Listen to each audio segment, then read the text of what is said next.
പുതിയൊരു വീഡിയോയിലേക്ക് എല്ലാവർക്കും സ്വാഗതം. നമ്മുടെ പയർ ചെടി അത്യാവശ്യം നല്ല രീതിക്ക് തന്നെ പൂത്തിട്ടുണ്ട്.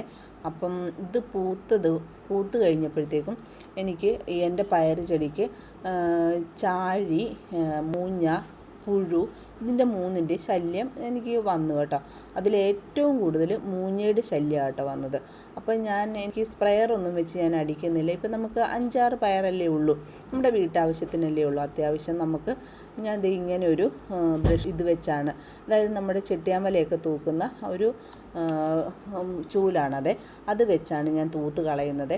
അപ്പോൾ അത് അങ്ങ് ചെയ്യുന്നത് എന്താണെന്ന് വെച്ചാൽ ഞാൻ ആ ചൂലിനകത്ത് നമ്മുടെ സോപ്പ് വെള്ളമില്ലേ, നമ്മൾ അലക്കാനൊക്കെ ഉപയോഗിക്കുന്ന സോപ്പ് പൊടിയില്ലേ, ആ സോപ്പ് പൊടി ശകലം എടുത്തിട്ട് കലക്കി ആ വെള്ളത്തിലൊന്ന് മുക്കിയാണ് ഞാൻ ഈ ബ്രഷ് വെച്ച് ഇതിനൊക്കെ ഒന്ന് ഇങ്ങനെ മൂഞ്ഞനെ കാണുന്ന ഭാഗത്ത് തട്ടിക്കളയുമ്പോഴത്തേക്കും ഞാൻ ആ സോപ്പ് വെള്ളത്തിൽ മുക്കിയാണ് ചെയ്യുന്നത്. അങ്ങനെ ചെയ്യുമ്പോഴത്തേക്ക് എനിക്ക് മൂഞ്ഞ നല്ല രീതിക്ക് പോകുന്നുണ്ട്. പിന്നെ ആ ഭാഗത്ത് എനിക്കധികം മൂഞ്ഞ വരാറില്ല കേട്ടോ.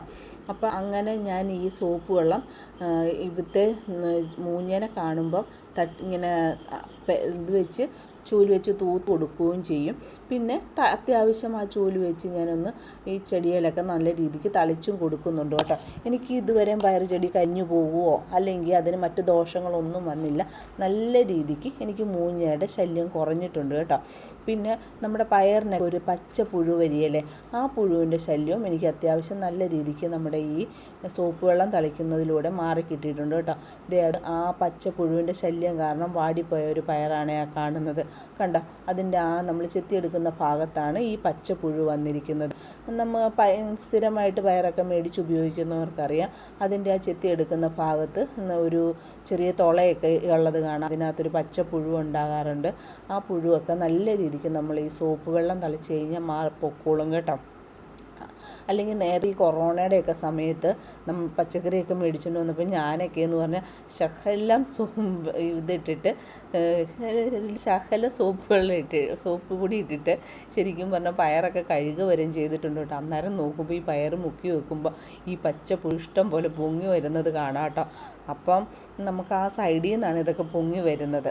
അപ്പം അങ്ങനെയുള്ള എൻ്റെ ഇപ്പം ഈ ഒരു ഇതിൽ ഞാൻ സോപ്പ് വെള്ളം ഉപയോഗിക്കുന്നത് കൊണ്ട് അങ്ങനെ ആ പുഴുവിൻ്റെ ശല്യവും കുറഞ്ഞു എന്നാട്ടോ പറഞ്ഞത്. അപ്പം പിന്നെ ഈ പയർ ചെടിക്ക് ചാരം നല്ലൊരു വളമാണ്. നമ്മളിപ്പോൾ ഒരു ഗ്രോ ബാഗിലൊക്കെ വെക്കുന്നത് കൊണ്ട് നമ്മൾ ഒരു അര കൈപ്പിടി ചാരമൊക്കെ ഒരു ഗ്രോ ബാഗിൽ ഇട്ട് കൊടുക്കുക. ചാരം വളരെ ഇഷ്ടപ്പെടുന്ന ഒരു ചെടിയാണ് പയർ. അപ്പോൾ നമ്മൾ ചാരം ഇട്ട് കൊടുക്കുന്നത് കൊണ്ട് നല്ല രീതിക്ക് കായ് പിടിക്കും. ഒത്തിരി ഇട്ട് കൊടുക്കരുത്. ഒത്തിരി ഇട്ട് കൊടുത്തു കഴിഞ്ഞാൽ അതുപോലെ കാ പൊഴിഞ്ഞും പോകും കേട്ടോ. ആവശ്യത്തിന് മാത്രം ഇട്ട് കൊടുക്കുക, എന്ത് വളങ്ങളായാലും.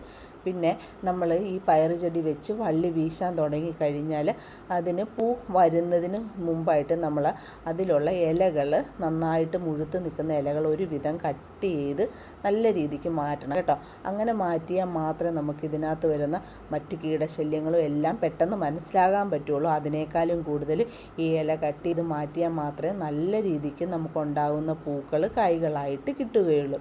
പിന്നെ ഈ ചൂരുപ്പായിട്ട് ഞാൻ പോകുന്നത് എന്നാന്ന് വെച്ചാൽ നമ്മുടെ പയർ ചെടി വെച്ചേക്കുന്നതിൻ്റെ ഒരു തണ്ട് എനിക്ക് ആ ക്രാസിയുടെ ഇടവഴി താഴത്തോട്ട് വീണ് കിടക്കുമായിരുന്നു. അപ്പോൾ അതുവരെ ശരിക്കും പറഞ്ഞാൽ ഞാൻ ഈ തളിക്കുന്ന സോപ്പ് വെള്ളമോ സോപ്പ് പൊടിയോ ഒന്നും ചെല്ലാറുമില്ല, ഒന്നുമില്ല.